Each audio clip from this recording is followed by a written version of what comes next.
नमस्कार दोस्तों। मैंने आपसे कहा था मुझे दिन में समय नहीं मिल पाता है, तो मैं यह वीडियो रात में बना रहा हूँ। आज मैं जिस टॉपिक पर बात करने वाला हूँ वह टॉपिक है कॉकरोच जनता पार्टी। यह पार्टी कहाँ से आई, इस पार्टी की क्या विचारधारा है और यह पार्टी कैसे खड़ी हुई, से आई है, इस पार्टी के पीछे कौन है और यह पार्टी सिर्फ मात्र 3 दिनों में इतनी फेमस कैसे हो गई, ये सब मैं आपको बता रहा हूँ। कॉकरोच जनता पार्टी सिर्फ एक व्यक्ति ने बनाई है। जी हाँ दोस्तों, सिर्फ एक व्यक्ति ने, जिसका नाम है अभिजीत दीपके। यह पार्टी कैसे बनी, इसके पीछे क्या हिस्ट्री थी, मैं आपको बता देता हूँ। तो हमारे सुप्रीम कोर्ट के मान्यवर जज ने, जिनका नाम सूर्यकांत था और वह चीफ जस्टिस है हमारे इंडियन जुडिशरी के, उन्होंने अभिजीत दीपके को, अभिजीत दीपके कौन है ये भी मैं बता दूं, ये पिछले समय में आम आदमी पार्टी के एक वर्कर रह चुके हैं।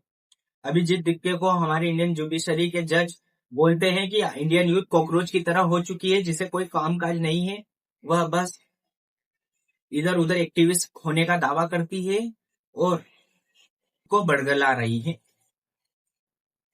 और इंडियन यूथ एक कॉकरोच की तरह भटकती जा रही है। ने तो बोल दिया कि इंडियन यूथ कॉकरोच है, पर इसके बाद अभिजीत दीपके ने तुरंत उसके एक दिन बाद एक अकाउंट बनाया, को वो नाम देते हैं कॉकरोच जनता पार्टी। इस पार्टी को नाम दिया कॉकरोच जनता पार्टी। तो फिर अभिजीत दीपके ने तुरंत उसके बाद इंस्टाग्राम पर एक अकाउंट बनाया, उस अकाउंट का नाम दिया कॉकरोच जनता पार्टी। लेकिन वह धीरे धीरे इंडियन यूथ में इतना ज्यादा फैलते गया कि उसके मात्र एक दिन में 10 मिलियन फॉलोअर्स हो गए हैं। जी हाँ, 10 मिलियन फॉलोअर्स, और बढ़ते ही जा रहे हैं, वो इंडियन यूथ में फैलते ही जा रहा है। तो इसका कारण क्या है? इसका कारण है दोस्तों, इंडियन यूथ फ्रस्ट्रेट हो चुका है।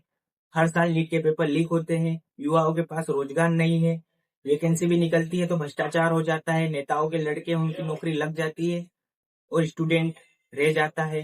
हर कोई अपनी जुगाड़ से नौकरी हासिल कर लेता है और जो मेहनत करता है, दिन रात एक कर देता है, उसका तो कोई ठिकाना ही नहीं है।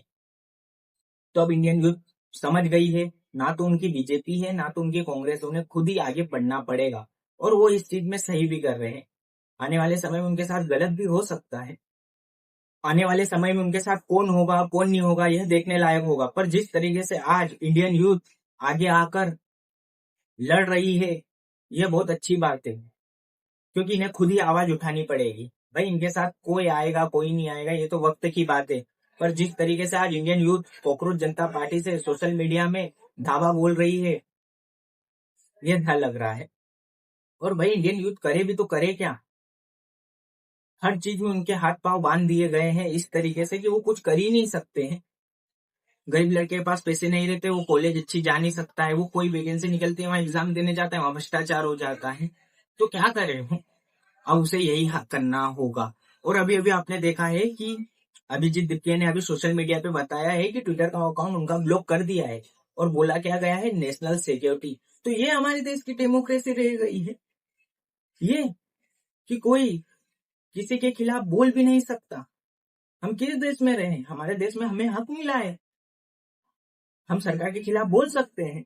हम मीडिया तो नहीं है क्योंकि चापलूसी करे, मेलोडी पर 1 घंटा 2 घंटा डिबेट कर लेंगे, नहीं भाई। और जिस तरीके से इंडियन यूथ आगे आ रही है, बहुत अच्छा लग रहा है।